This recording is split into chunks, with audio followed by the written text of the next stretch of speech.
Details చూస్తే అదానీ వ్యవహారాన్ని చట్టసభలో రాహుల్ గాంధీ బయటపెట్టారని సీఎం రేవంత్ రెడ్డి తెలిపారు.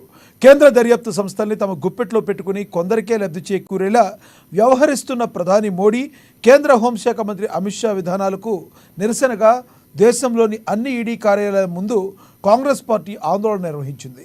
దేశానికి 183 లక్షల కోట్ల అప్పులున్నాయి. 16 మంది ప్రధానులు చేసిన అప్పుల కంటే మోడీ రెండింతలు ఎక్కువ చేశారని రేవంత్ రెడ్డి విమర్శించారు. సెబీ చైర్పర్సన్ అక్రమాలపై విచారణ జరపాలని సీఎం డిమాండ్ చేశారు. మరి 2014లో నరేంద్ర మోడీ గారు అధికారంలోకి వచ్చిండు.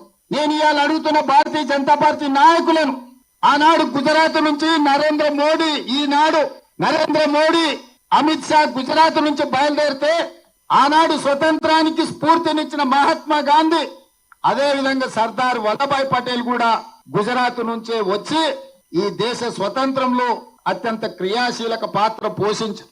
ఆనాడు స్వతంత్ర పోరాటంలో ప్రపంచంలోనే గుజరాత్ కు ఒక గొప్ప గుర్తింపు, గౌరవాన్ని మహాత్మా గాంధీ గారు, వల్లభాయ్ పటేల్ గారు తీసుకొస్తే 2014లో అదే గుజరాత్ నుంచి ఇవాళ నరేంద్ర మోడీ, అమిత్ షా బయలుదేరి ఎంత అంతరం, ఎంత వ్యత్యాసం!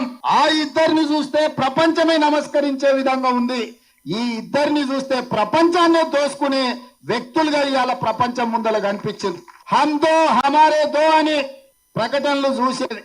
నరేంద్ర మోడీ, అమిత్ షా కలిసి అదానీ, అంబానీలను ఈ రోజు గుజరాత్ నుంచి తీసుకొచ్చింది. ఈ రోజు గుజరాత్ నుంచి వచ్చిన ఒక నలుగురు, నరేంద్ర మోడీ గారు, అమిత్ షా గారు, అదానీ గారు, అంబానీ గారు, ఈ నలుగురు